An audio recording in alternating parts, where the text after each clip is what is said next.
I'll be spending the majority of my time in Nha Trang, and I haven't been to Nha Trang for over a decade, and from what I can tell it's grown quite a bit looking at the pictures online.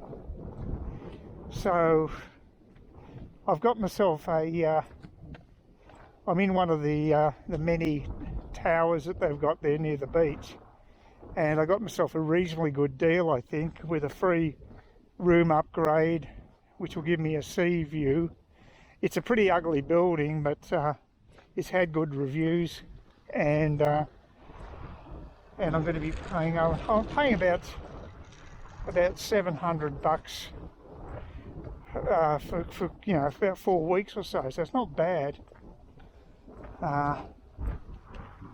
Anyway, that's a good deal. So yeah, from what I can see, Nha Trang's got quite a few bars, which is nice to know. Bit of nightlife and an incredible array of food outlets, lots of restaurants. So it's looking good, and I might even do a couple of their day tours, because they've got some good ones. One of the best day tours I ever did, which was a boat going to about 3 different islands. That was really well done, and although I think the prices have gone up quite a bit, because I really think it might have been 10 to 15 years ago I was there. So yeah, I actually caught up with a friend there who happened to be staying in Nha Trang, and we went on the tour together. He was a bit of a wet blanket, he wouldn't even go in the water. So, but I did, and where they serve up the drinks as you're swimming around. So, but yeah, but the place has grown substantially, because the mayor of Nha Trang, he specifically promoted Russian tourists, which has probably come back to bite him now, because I think the ruble's pretty weak at the moment. So Russia's economy is not exactly going gangbusters. So I think that segment of the tourism market has dried up, and that was confirmed by a blogger that I was watching, who said that most of the people are coming from other areas. Didn't mention Russians at all. He said that he said they had to change the menus, which used to be in Russian, to other languages for the latest crop of tourists. And I don't think they could get that many Chinese either. They've also got a few problems, so it could be hard for them. But for me, I'm quite happy about the situation. I think that must be the peak time early next year, because the price is definitely higher than, say, September this year, from what I can gather. But you wouldn't want to be in Saigon, really. It's just horrible that time of year. So I'll only be there for a few days, just a couple of days to get my train ticket, and a couple of days when I return back. I think my lungs can probably put up with that. So we'll see. But when it comes to the upcoming trip, I'm going to be spending most of my time actually in District 1, which I haven't done for ages. But this time of year, well, not right now, so it's a way in the future, but when I am up there, it won't be winter, and the air quality should be okay. It won't be brilliant, but it'll be a lot better than winter. So that's the plan, the big plans I've got. And I'm very happy about doing it, because I do need to get out and about. I missed out on my last trip in April because I had a bad back, and I never did get any compensation from Vietjet.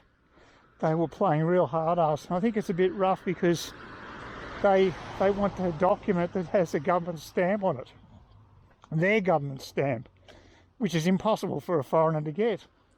So it's basically their way of discriminating against foreigners if they want to get an exemption.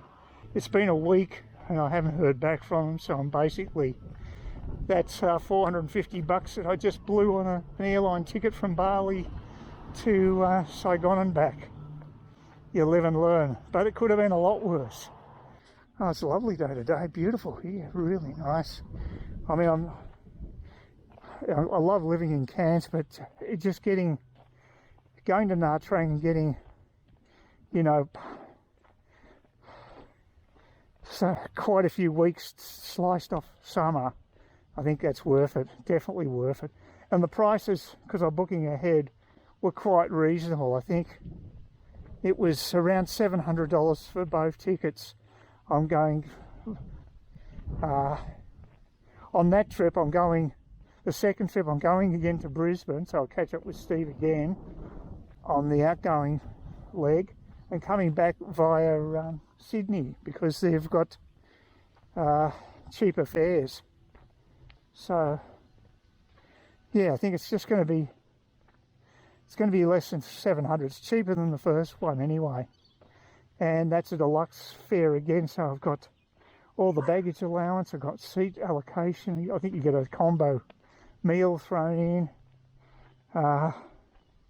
So I think it's quite reasonable actually. I think it's the best deal they've got. I had a decent night's sleep last night, which is good, because the night before I actually took a sleeping pill because I've been having some really interrupted sleep, and that worked well. But generally the night after, when I don't take a sleeping pill, that's when I have a particularly bad night. But I'm feeling reasonably refreshed today. So yeah, this has been going on for a few weeks, so it's been quite exhausting. So it's good to have a decent night's sleep. Makes all the difference.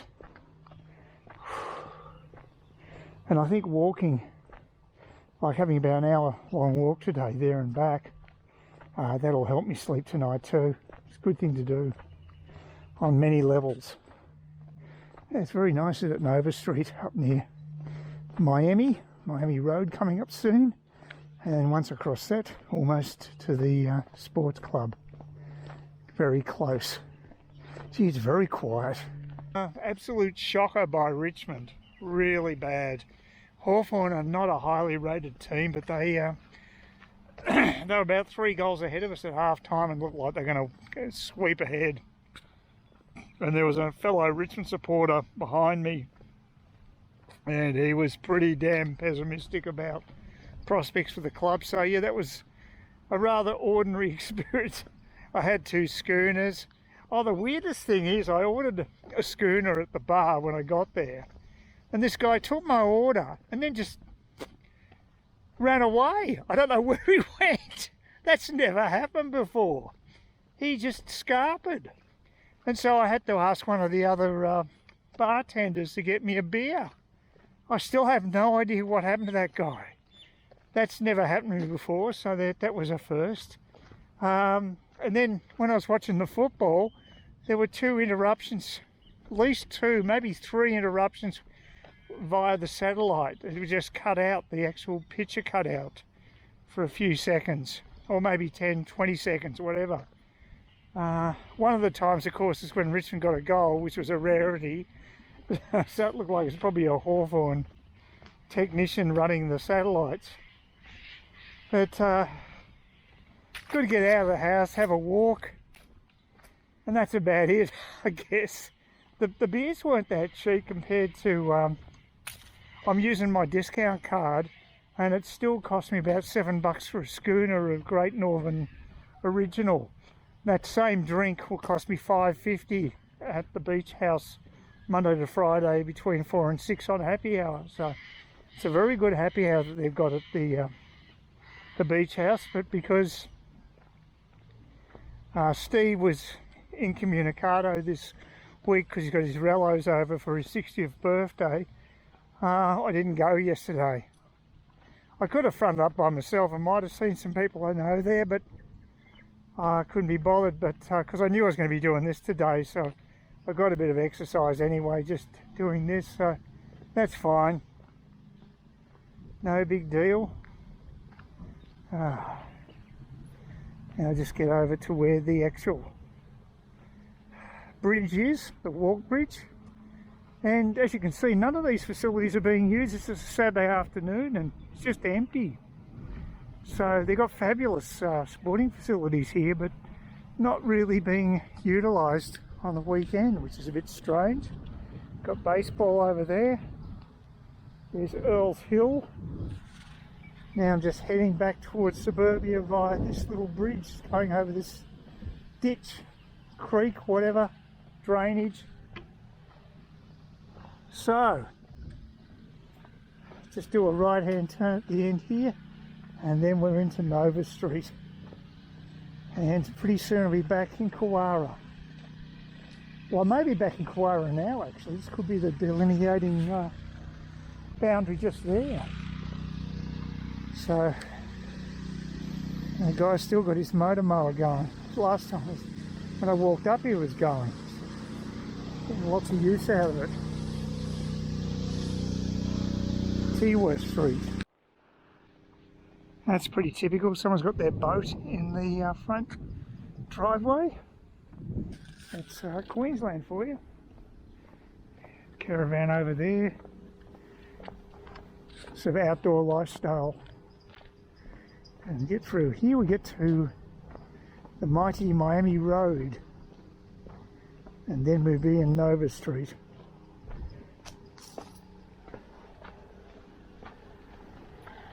And I actually saw some traffic going down Miami Road. I thought it was pretty quiet. A lot of locals weren't happy about them building a road here because they thought there'd be too much traffic. But during the week I've seen bugger all, but today I've got to say there's been quite a bit of traffic down here. There's a couple of cars here right now, so it is relatively busy. Heading off to the down to the beach, primarily just to see if I can find out what's happening with the bike trail, with the construction of. I finally got the rejection that I was expecting from Vietjet just before I left. Just got an email, and basically they said that they need more medical documents before they could give me a credit for the trip that I couldn't take from Bali.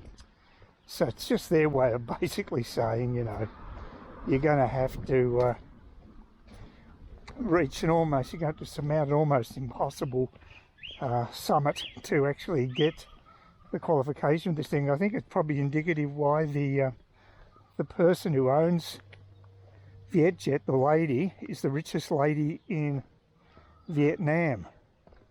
She obviously doesn't spend a lot of money handing out credits for flights that people can't take on medical grounds.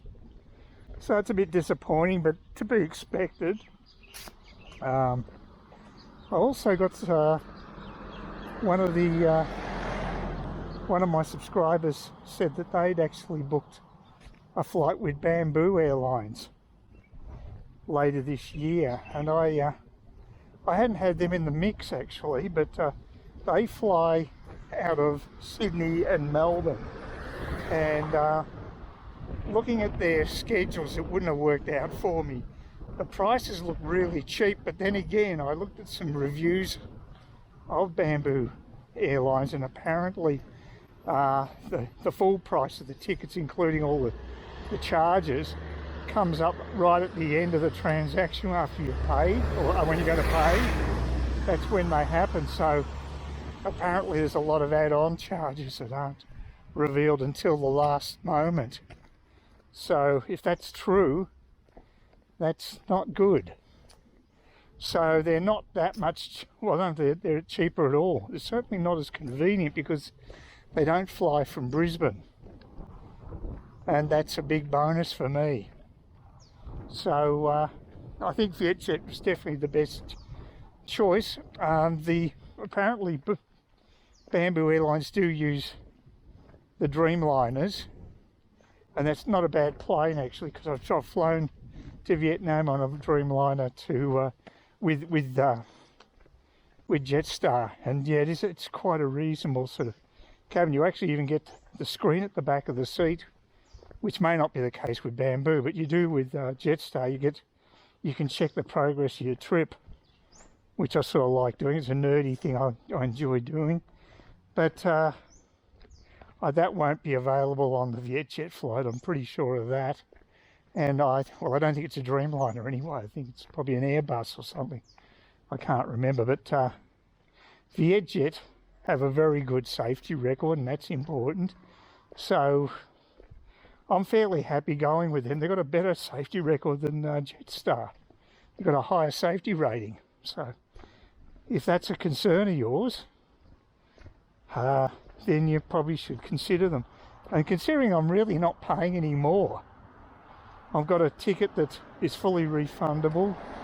Well, not refundable, but I can change the dates. Total flexibility with that. I'm fairly happy with the way it's worked out. I can't get screwed around like I did previously and lose out on the fare. So that's good. Well, I didn't see any progress on the path in the beginning down there, just near the toilets, but looks pretty well the same as what it was, just loose rocks. It's been cleared, but it's just the bedding for the bike track to come. And so I think it must be high tide here, because the water's quite high up here, so I may not be able to get across to Deep Creek, but I'll go down this way anyway. I haven't been down this way for ages. It's probably better to do it in the morning, but it's around close to 4 o'clock in the afternoon, so yeah, the tide's quite high now. So it's easy walking along here though, with the sand is quite wet and firm, so it's not an issue. And this is where the beach shack used to be, just up there, but there's no sign of it now. So the new owner's going to still go ahead with it, I wonder. Anyway, it's a beautiful day. I thought it'd be a perfect time to go out and just check things out, because I've been leaving it up to Steve to do that, because he goes up on these long walks with his other half all the way to Palm Cove. He's really conscious on getting that walking in to make sure he doesn't have any back pain. It's fair enough. It's a good incentive, and I've been lazy. I think once the new Woolworths is opening, that'll be good for me, because it'll give me an excuse to get out and do a bit of walking. I'll have a purpose to go down to the supermarket and get out a bit more often, which will be good for me. In the interim, of course, I'll be going overseas, and while over there I always do a lot more walking anyway, even though I know the area I'm going to in Saigon. I've stayed there a number of times. Well, we can see there's construction here, and they've done the pylons. I know that because Steve said they could hear it from Starling Street, which isn't that far away. I couldn't hear anything though. I'm about another block and a half away from there. So, they've got big drainage pipes have gone in there. Can I get through here, I wonder? Maybe not. No. Okay. Well, that looks like pretty solid sort of foundations over there for the actual bridge. So they've all been done. I mean, I'm no great engineer. I've got no experience at all. I just watch docos on it, but I would tend to think that if you get the foundation work done, that's quite a bit of the construction process covered. And that's all new, I think. I mean, that wall down there with the rocks has always been there, but I think this is an addition here. Maybe to protect the pathway, because they have had a bit of erosion. I think Kawara Beach is pretty safe, because we're sort of in a little bit of a bay. As you can see, sort of it's a bay area, and I don't think we cop as much erosion as they do at Clifton Beach up here.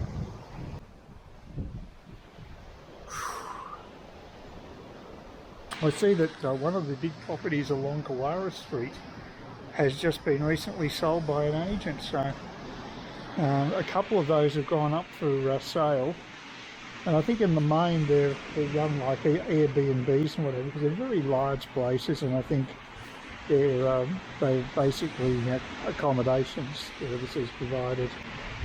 Anyway, it's a superb day here, absolutely superb. It's quite cool. It's only got to about 23 degrees today, and I think tomorrow might be 24, and which I'm sure you think is incredibly warm if you're in Melbourne, but by our standards this is actually quite cool. And this is July, so it's interesting, the end of July. June's normally the coolest month, but I think June was actually warmer than July this year. So of course in Europe they've got record high temperatures, so crazy world we live in. So, but it's been a fairly typical winter regarding the temperature, but it hasn't been as far as precipitation is concerned. It's just been incredibly wet. But today is more like a normal winter's day. It's superb. Please consider subscribing to my channel if you think there's anything there of use to you, or entertainment or whatever. And either do that or give me a thumbs up, or if you're feeling really energetic, do both. That'd be great.